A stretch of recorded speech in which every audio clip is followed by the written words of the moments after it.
Hi Aquarius, mid-month of August 2025. Ito na po ang inyong reading. Kuha lang tayo ng ilang guidance, advice, messages para sa inyo. Mid-month energy check para sa mga taong maring makapakinig nito. Aquarius, message. Guidance for you. Mensaheng gabay po. Anong kailangan marinig ng isang Aquarius ngayon? May umaangat. Tumatalon-talon pa nga. Hindi natin pipigilan. May sumasama na, ayan na. Eto, wala tong label sa deck na ito, pero para siyang family, home sector, may mga bata, adyan si granny. Pakita natin sa live, tayo ay live na live. The Four of Cups, so maaaring ito ay may connection sa pamilya or kung meron na kayong mga anak. Two of Pentacles, this one is in reverse. Alam niyo, mga to kanina kay Miss tayo po ay live na live sa ating TikTok, ayan. Humarap. Umangat to kanina kay Miss Ed, sa kay Miss Moya na parehong Aquarius. So, parang nandito yung pagiging busy and productive sa work. Or may ilang isipin kayo between work, money, family, relationship. Andito na lahat. Tayo po ay general reading. So, may ilang imbalances, yes. Kasi parang nagja-juggling kayo dito sa dami ng ganap, sa dami ng isipin. So, take it easy. Take everything one day, one step at a time. Balance is the key. So, isa-isa lang. Okay, no pressure. Parang ganun. Tingnan tayo sa isa na. The Death card, di kailangan katakutan or laliman. Patuloy kayong dumadaan sa transitions. Transformation, guys. May ilang pagbabago. Yes. Mula dito sa ilang sektor na aking na-mention po. Andito na, guys, kahit pare-pareho kayo ng sign as an Aquarius, magkakaiba po ang bawat isa. Okay, just only take what resonate. Work, family, money, relationship, children, andyan din po. Okay. So, pareho sila bumagsak. Pareho itong walang label po sa deck na ito. Pero para siyang the lovers. Okay. Six of Wands. Wheel of Fortune. This one is in reverse. King of Swords. So, timing, guys. If ever merong ilang delays, kabagalan, success. Claim na natin. Sumasuccess kayo, umuusad kayo, merong progress, may magandang flow. Umiikot yan. Guys, urong ko lang kayo. Tayo, napaka-imbalance ni Moonchild. Tayo ay live na live sa ating TikTok. Okay, isa-isahin natin, ha? Ayan na naman yung mga doggies. Tayo po kasi maaga pa, may ilang person of interest sa bahay, sa kapitbahay. Paano na to? Ayan. Pero, meron pang travel ang ilan sa inyo. Timing, guys, kung medyo natatagalan, or may pagkainip, could be connected sa work or for pleasure.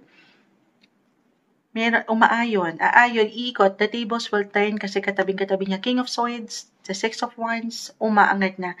Mas maganda yung progreso ngayon. Mas mararamdaman yung magandang flow ngayon. Claim na natin to, ha. Lalo pat iniangat nyo ito, pinaglaban nyo, hindi nyo binitawan, pinagsikapan. Sa mas practical, buhay, karera, or travel sa aking na-mention.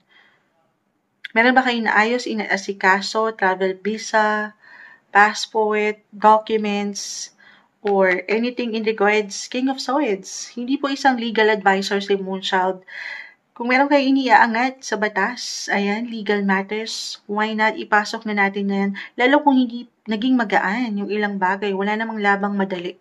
Pero pinanghawakan nyo, kinaya nyo, may mga pagbabago po para sa higit na ikaangat o ikapapanalo nyo. I-claim na natin, ha? Merong parating. This is something na tinrabaho kasi. Pinagsikapan. Binigyan ng efforts. At dito napapansin, mapupuna kayo ng someone na katataas. Okay. Ayun ang una kong nakikita dito. For some of you at hindi mag-apply yun, Four of Cups, parang umangat ang family. Sabi ko nga mga bata, pagdating sa relationship, more quality time kasama sila kasi ang dami yung hinahandle dito. Or yung travel na mention ko, it doesn't matter kung ito ay short or long distance travel. Spend quality time kasama ang children or merong surprise, unexpected na outing, why not? Kasi nga meron kayo i-celebrate. meron kayo celebrate at ito yung mga natapos nyo na, the death card. Di kailangan katakutan yon. Natapos na gawain, trabaho, proyekto, and next time, mas mapapaangat nyo.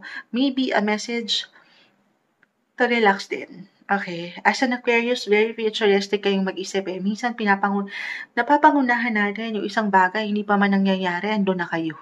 Na okay lang naman. Pero take it easy. This is something unti-unti. Okay? Huwag kayong ma-pressure sa agos ng buhay, tulungan ng sarili, umiikot yan, na wag i-compare ang sarili sa sitwasyon ng iba or sa kung ano lang nakikita nyo sa social media. Why I'm getting a message na ganun. Okay? Paangatin yung awareness na meron kayong sariling timeline, meron kayong sariling path, Aquarius. Balance is the key, prioritization, isa-isa. Huwag madaliin. Okay, ano pa bang ma-add natin? Again, yes, something will end to make room for something new. This is a death card, the Six of Wands. Para saan? Para sa advancements, sa development, ikali-level up nyo, buhay, trabaho, karera. Yes po. So, maging bukas sa ilang possibility na ito na merong pagbabago, patuloy na pagbabago sa inyong buhay, karera, pamilya.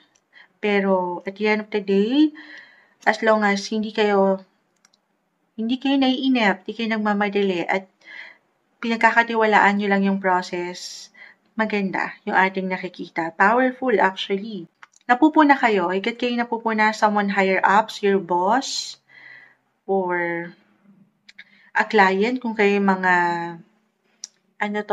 kung kayo mga self-employed, ayan, umaangat, baka meron kayong matanggap na something energy, a reward, a recognition, ayan, maganda po yung ating nakikita. So, ayan, may mga ilang distractions tayo sa paligid, pero ito po ang umaangat na guidance advice, laban lang, tuloy lang, ipaglaban ng bataan ngayong mid-month of August 2025, Aquarius.